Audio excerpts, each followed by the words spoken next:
Hello, as you know, one of important components of the website is the domain.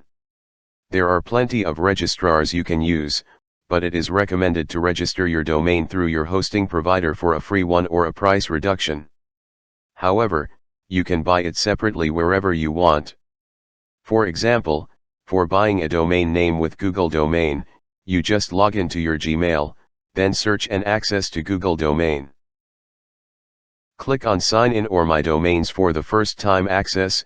Afterwards, this page maybe does not appear.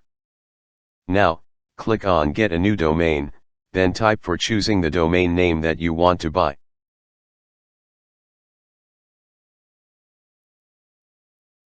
Once you've added your domain name to your cart, open your cart to check out. Google Domains will show you a summary of your cart, along with two options, both of which are enabled by default. Privacy protection option is 100% free. Service keeps your personal information private. We recommend leaving this on. Auto renew option ensures you don't accidentally forget to renew and lose your domain. This is totally up to you, but we recommend leaving it on if you have long-term plans for your domain name. Once you've made your choices, click the checkout button.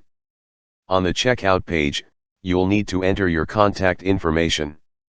But remember, as long as you left the free privacy protection feature enabled, this information won't be public. Then, enter your payment information to finalize your purchase. Lastly, if you like the video, subscribe for more video. Thanks and see you soon in the next videos.